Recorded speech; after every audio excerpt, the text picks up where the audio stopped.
আসসালামু আলাইকুম। আশা করি যে যেখান থেকে দেখছেন ভালো আছেন। আমিও ভালো আছি।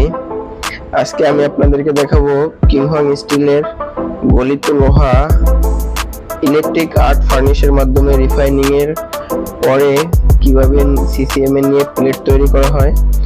এই যে ক্যারেনটি দেখতে পাচ্ছেন, এই ক্যারেনের ওয়েট ক্ষমতা হচ্ছে 75 টন।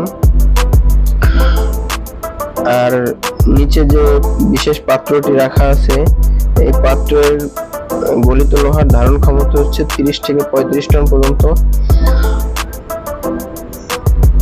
আর কিংহং স্টিলে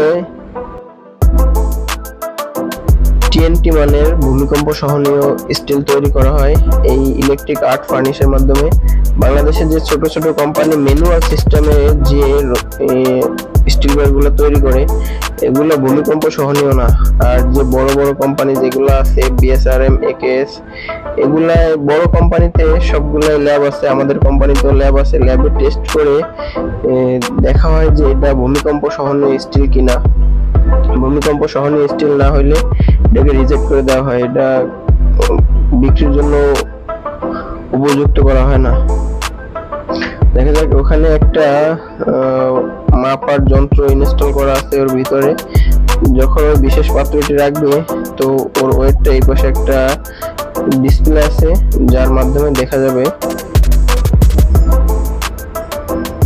বিশেষ পাত্রের নিচের থেকে একটা সিস্টেম আছে, যে সিস্টেমের মাধ্যমে গলিত লোহা ঠান্ডিসের ভিতরে পড়ে। দেখেন এই যে,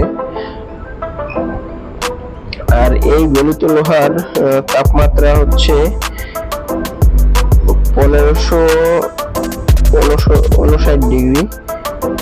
গলিত লোহার ঠান্ডিসের ভিতরে যে লোহা আছে, লোহার তাপমাত্রা হচ্ছে 1559 ডিগ্রি।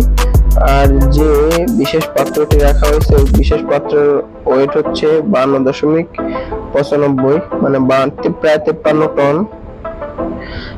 আর এই গলিত লোহা ঠান্ডিসে পড়ার পরে ঠান্ডিসের নিচের থেকে একটা সিস্টেম আছে, যে সিস্টেমের মাধ্যমে আপনার গলিত লোহা এই ডাইসের ভিতরে পড়ে। আর এখানে এরা কাজ করছে হচ্ছে গলিত লোহার সাথে মাঝে মাঝে হালকা ময়লা আছে, ময়লাগুলা পরিষ্কার করে দিচ্ছে, ভার্সেস ওই ডাইসটাকে নিয়ন্ত্রণ করছে, যে মানে কত স্পিডে গলিত লোহাটা লেট হয়ে বেরোচ্ছে, এটা স্পিড নিয়ন্ত্রণ করতেছে। ভিতরে কুলিং সিস্টেম আছে, ওয়াটার কুলিং সিস্টেমের মাধ্যমে এই এরকম প্লেট হয়ে বেরোয়। যারা এখনো আমার চ্যানেলটি সাবস্ক্রাইব করেননি, দয়া করে সাবস্ক্রাইব করে দিবেন এবং কমেন্টে জানিয়ে দিবেন ভিডিওটা আপনার কেমন লেগেছে। আল্লাহ হাফেজ।